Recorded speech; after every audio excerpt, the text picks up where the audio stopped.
ओम नमो भगवते वासुदेवाय. श्रीकृष्ण गोविंद हरे मुरारी. हे नाथ नारायण वासुदेव. प्रद्युम्न दामोदर विश्वनाथ. मुकुंद विष्णू भगवन् नमस्ते. अथ द्वितीयोऽध्यायः. भक्तीचे दुःख दूर करण्याचा नारदांचा प्रयत्न. नारद म्हणाले, बालिके, तू व्यर्थ खेद का करीत आहेस? तू इतकी चिंतातूर का झाली आहेस? भगवान श्रीकृष्णांच्या चरणकमलांचे चिंतन कर, तुझे दुःख नाहीसे होईल. कौरवांच्या अत्याचारापासून ज्यांनी द्रौपदीचे रक्षण केले होते आणि गोपसुंदरींचे ज्यांनी पालन केले, ते श्रीकृष्ण कुठेही गेले नाहीत. त्यांना नेहमी प्राणांहूनही अधिक प्रिय अशी तू भक्ती आहेस. तुझ्या आमंत्रणावरून भगवान कनिष्ठांच्या घरी सुद्धा जातात. सत्य, त्रेता आणि द्वापर या 3 युगात ज्ञान आणि वैराग्य ही मुक्तीची साधने होती, परंतु कलियुगात केवळ भक्ती मोक्षप्राप्ती करून देणारी आहे असे निश्चित जाणून परमानंद चिन्मूर्ती ज्ञानस्वरूप श्रीहरींनी सत्स्वरूप अशा तुझी निर्मिती केली आहे. तू श्रीकृष्णांना प्रिय अशी सुंदरी आहेस. एकदा तू हात जोडून त्यांना विचारले होतेस की मी काय करू, तेव्हा श्रीकृष्णांनी माझ्या भक्तांचे पोषण कर अशी तुला आज्ञा केली होती. तू ते स्वीकारल्यानंतर श्रीहरी प्रसन्न झाले आणि त्यांनी तुझी सेवा करण्यासाठी मुक्तीला दासीच्या रूपात आणि ज्ञान वैराग्यांना पुत्र रूपात तुझ्या स्वाधीन केले. तू तुझ्या मूळ रूपाने वैकुंठामध्ये भक्तांचे पोषण करतेस, तर पृथ्वीवर भक्तांचे पोषण करण्यासाठी तू केवळ सावलीच्या रूपात राहिली आहेस. तू मुक्ती, ज्ञान आणि वैराग्यासह पृथ्वी तलावर आलीस आणि सत्ययुग ते द्वापर युगापर्यंत मोठ्या आनंदाने राहिलीस. मुक्ती कलियुगात नास्तिकतेच्या रोगाने ग्रस्त होऊन क्षीण होऊ लागली होती, म्हणून ती लगेच तुझ्या आज्ञेने पुन्हा वैकुंठ लोकात गेली. तू स्मरण करताच मुक्ती येथे येते आणि परत जाते, परंतु या ज्ञान आणि वैराग्याला तू पुत्र मानून आपल्या जवळच ठेवले आहेस. कलियुगात उपेक्षा झाल्याने हे तुझे पुत्र निरुत्साही आणि वृद्ध झाले आहेत, परंतु तू चिंता करू नकोस. यांना नवजीवन प्राप्त करून देण्याचा उपाय मी शोधून काढतो. हे सुंदरी, कलीसारखे दुसरे कोणतेही युग नाही. या युगात मी घराघरात प्रत्येक माणसाच्या हृदयात तुझी स्थापना करीन. अन्य सर्व साधनांना तुच्छ ठरवून आणि भक्तिविषयक मोठ्या उत्सवांना प्राधान्य देऊन लोकात मी तुझा प्रचार केला नाही तर मी श्रीहरींचा दास म्हणून घेणार नाही. या कलियुगात जे जीव भक्ती मार्गाला लागतील ते पापी असल्यासही निर्भयपणे श्रीकृष्ण धामाला जातील.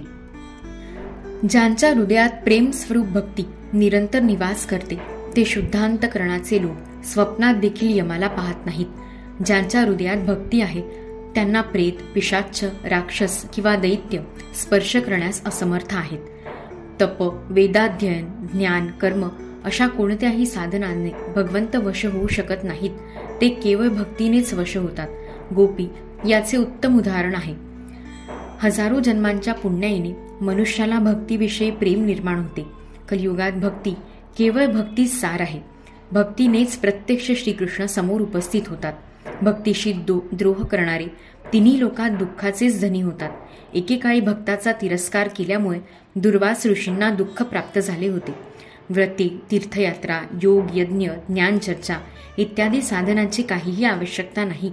एकमात्र भक्तीच मुक्ती देणारी आहे.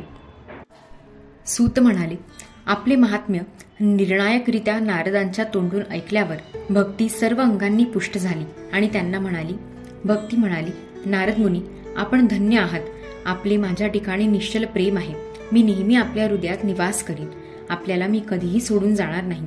हे साधू, आपण मोठे कृपाळू आहात. एका क्षणात आपण माझे सारे दुःख दूर केलेत, परंतु अजूनही माझ्या पुत्रांना चेतना आलेली नाही, म्हणून आपण यांना जागवा, यांच्यात चैतन्य आणा. सूत म्हणाले, भक्तीचे हे वचन ऐकून नारदांना पुत्रांची करुणा आली आणि ते त्यांना हाताने हलवून जागे करू लागले. त्यांच्या कानाजवळ तोंड नेऊन जोराने ओरडून म्हणू लागले की हे ज्ञाना, उठ, लवकर जागा हो. हे वैराग्या, उठ, लवकर जागा हो. नंतर नारदांनी वेदघोष, वेदांत घोष आणि वारंवार गीतापाठ करून त्यांना जागविले. त्यामुळे ते मोठ्या कष्टाने जागे झाले, परंतु आळसाने ते दोघे जांभई देत राहिले. डोळे उघडून पाहू शकले नाहीत. त्यांचे बहुतेक केस बगळ्याच्या रंगासारखे पांढरे सफेद झाले होते. सर्व अंग वाळलेल्या लाकडाप्रमाणे निस्तेज झाले होते.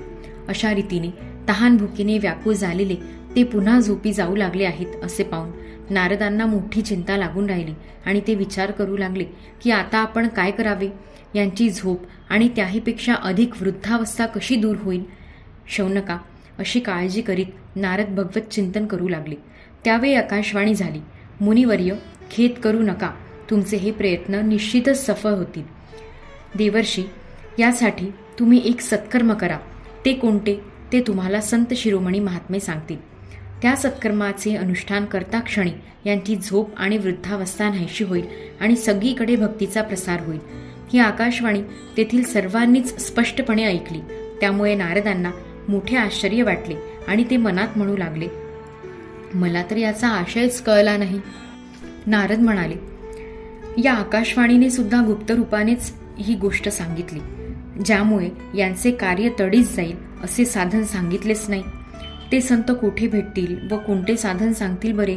आता आकाशवाणीने जे काही सांगितले त्यानुसार आता मला काय केले पाहिजे. सूत म्हणाले, शौनका, ज्ञान व वैराग्य यांना तेथेच सोडून नारद मुनी तेथून निघाले आणि प्रत्येक तीर्थक्षेत्रात जाऊन वाटेत भेटणाऱ्या ऋषीवर्यांना ते साधन विचारू लागले. त्यांचे म्हणणे सर्वजण ऐकून घेत होते, परंतु निश्चित उत्तर कोणीच देत नव्हते. कोणी सांगितले, हे अशक्य आहे. दुसरे कोणी म्हणाले, याचे योग्य उत्तर मिळणे दुरापास्त आहे. तर काही जण गप्प राहिले आणि अन्य काही जण आपले हसे होईल या भीतीने उत्तर देणे टाळण्यासाठी तेथून निघून गेले. त्रैलोक्यात आश्चर्यकारक असा हाहाकार माजला. लोक एकमेकांशी कानाजवळ जाऊन कुजबुजू लागले. जर वेदपठण, वेदांत घोष आणि वारंवार गीतापठण ऐकवूनही भक्ती, ज्ञान आणि वैराग्य यांना जाग आणता आली नाही तर अन्य कोणताही उपाय दिसत नाही. परमयोगी नारद मुनींनाही ज्याचे ज्ञान नाही अशा बाबतीत अन्य सामान्य लोक काय सांगू शकतील. अशा प्रकारे ज्या ज्या ऋषीवर्यांना विचारले गेले त्यांनी असाच निर्णय दिला की ही गोष्ट असाध्य आहे. तेव्हा नारद चिंतातूर अवस्थेत बद्रीवनात आले. ज्ञान आणि वैराग्य यांना जाग आणण्यासाठी मी येथे तप करीन असा त्यांनी निश्चय केला. त्याचवेळी नारदांना समोर कोट्यवधी सूर्यांच्या सारखे अत्यंत तेजस्वी असे सनकादिक मुनी दिसले. त्यांना